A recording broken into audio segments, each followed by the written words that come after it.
শত শহীদের জানাজা আমাদেরকে পড়তে হবে। হাজার হাজার আহত ভাইয়েরা এখনো হাসপাতালের বেডে কাতরাচ্ছেন, অনেকেরই স্থায়ীভাবে অঙ্গহানি হয়েছে। সহস্রাধিক শহীদের বোঝা নিয়ে আমরা একটি নতুন বাংলাদেশ পেয়েছি। একই সাথে তারা জীবন দিয়ে আমাদের কাছে দায়িত্ব দিয়ে গেছেন এই বাংলাদেশকে সুন্দরভাবে গড়ে তোলা।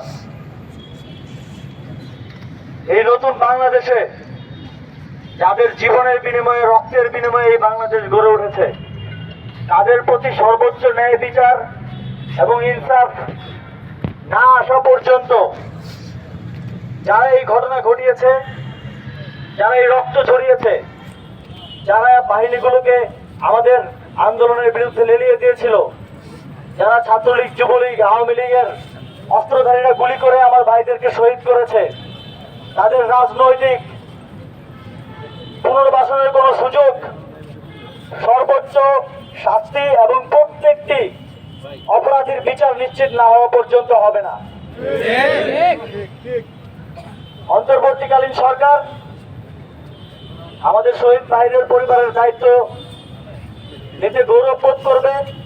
ইতিমধ্যে আমরা একটি ফাউন্ডেশন গঠনের ঘোষণা দিয়েছি, অতি দ্রুতই সেই ফাউন্ডেশনটি গঠিত হবে এবং আমাদের প্রতিটি শহীদ পরিবারের দায়িত্ব এই অন্তর্বর্তীকালীন সরকার নেবে।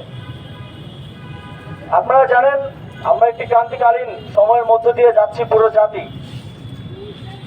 একটি রক্তক্ষয়ী অভ্যুত্থানের পর আবার বন্যার এই সংকটকালীন সময় আমরা পার করছি, কিন্তু আমাদের যে জাতীয় ঐক্য রয়েছে, আমরা মানুষের যে স্বতঃস্ফূর্ত অংশগ্রহণ দেখছি এই সংকট মোকাবিলায়, এটি আমাদের মধ্যে আশা জাগ্রত করে।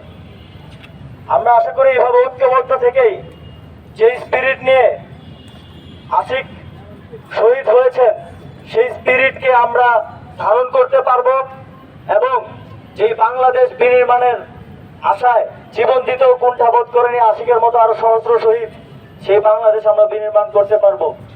ধন্যবাদ সকলকে।